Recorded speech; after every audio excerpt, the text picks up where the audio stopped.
Welcome to this guided walking meditation. I would just like you to stay stationary for the moment. The practice today should take about 10 minutes to complete and is designed to help guide you through the week you're about to enjoy. To enjoy without anticipation, without expectation. Maybe the week that's coming up has some battles lying ahead for you, and that's okay. Just put those to one side right now because you are here, listening to my voice, and taking a moment for your own guidance.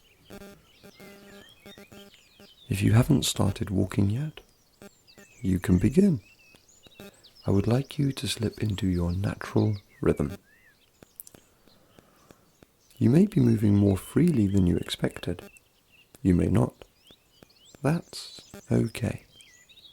As your feet roll along the floor like the wheels for your body, allow them to move without effort, without thought. As we bring our conscious attention away from the outside and into the inside, all I want you to do is listen to your breath. Is it heavy? Is it light? As your awareness of the breath grows, I would like you to engage in a big breath in and extend your out-breath for as long as your walking will allow. Breathe in and extend the out-breath for as long as possible. Your thoughts may distract you over the next 10 minutes. If you find this happening, then just recenter yourself and come back to the breath. Extending the out-breath for as long as possible, each and every time, is a wonderful way to engage your sympathetic system, which in turn will help relax you and will allow you to feel released and calm. I'm now going to give you a few moments to settle into your rhythm, engage your breath, and listen to the birdsong around you before we start the rest of today's meditation. With every out-breath you take, remember something happy. Allow the oxygen in your lungs to be filled with the energy of happy memories you have, or happy memories you're about to create. And as you breathe out, allow that happy memory to bring a small smile to the face. This practice is known as a whisper, and it's a great way to relax yourself and to connect with what's about to happen. So keep focusing on the breath. Allow it to fill you up and breathe out for as long as possible.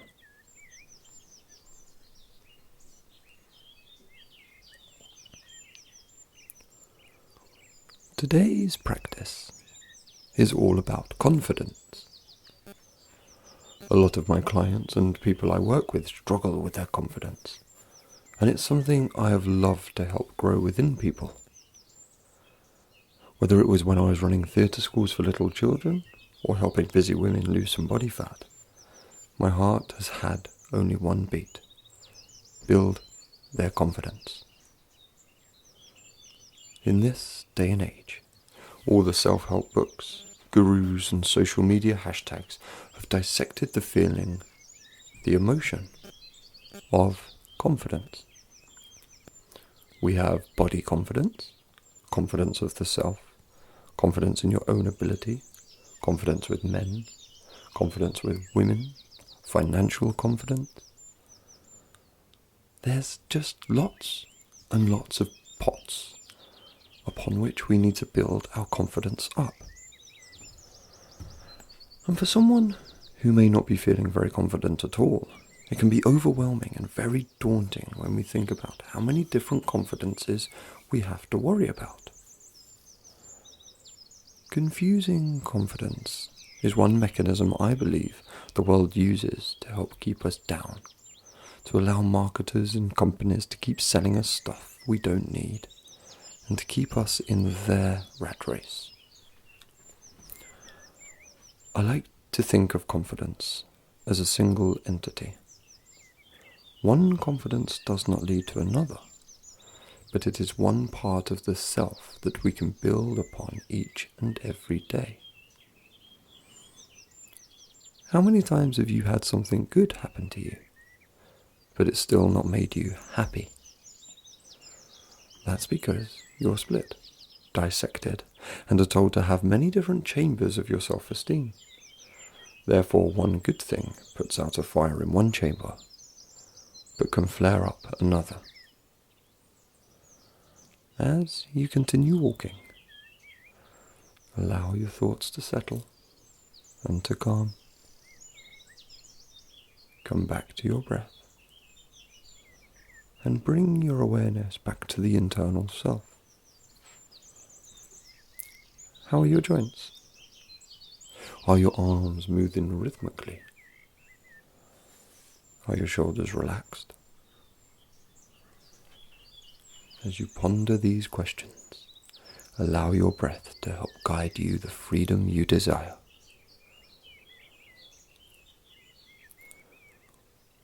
One of my coaches said to me, confidence is just thousands of small wins built up over time.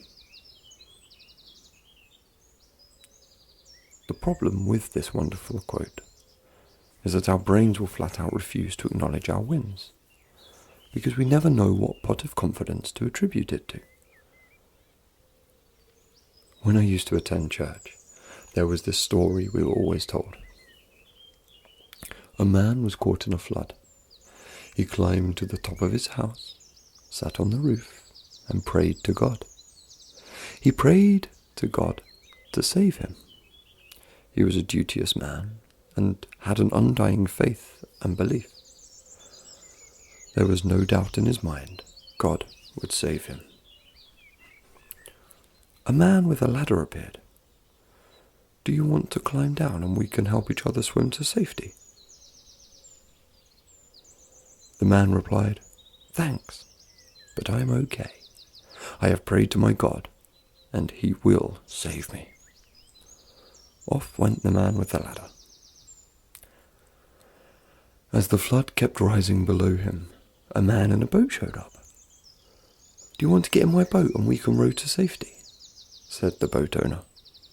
The man replied, Thanks, but I'm okay. I have prayed to my God, and he will save me. Off went the boat.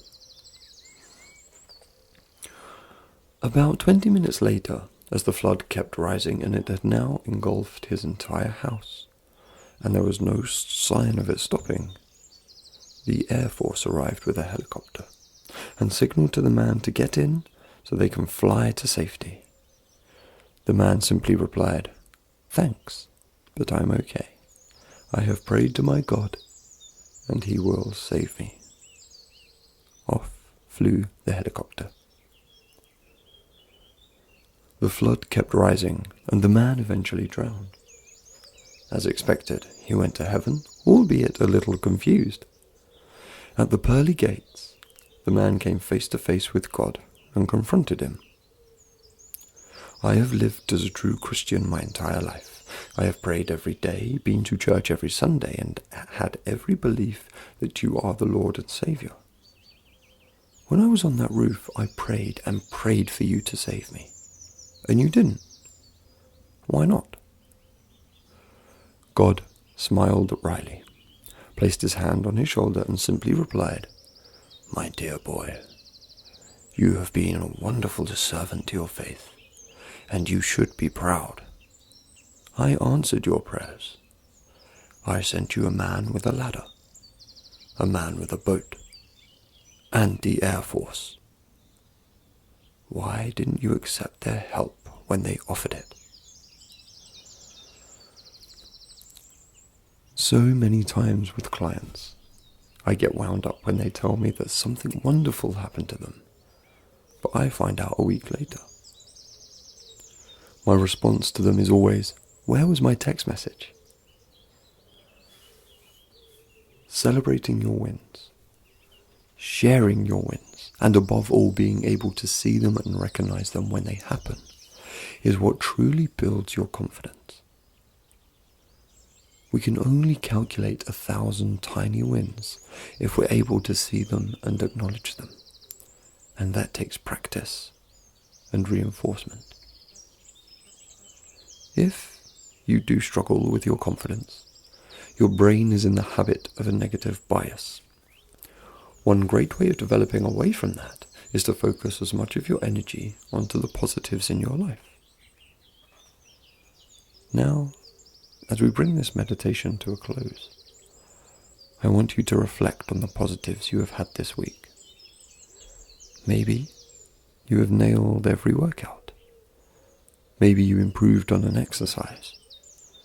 Maybe you remember to tell your partner every day that you love them. Or you just simply got to bed at a decent time. As you breathe in, take the energy of your wins into your body. Allow the breath filling your body fill you with the energy of your wins from this past week. And as you exhale, think about the wins you are looking forward to in the upcoming week. Your wins are your wins. They aren't comparable to anyone else. They are individual, just like your confidence. Well done on completing this 10-minute walking meditation. I am so proud of you and can't wait to hear all about your wins each day in the Fitness Collective. Remember to spend time this week looking for your wins and reinforcing them to yourself. Well done. I look forward to joining you on your walk next week. Have a wonderful week, and I'll see you very soon.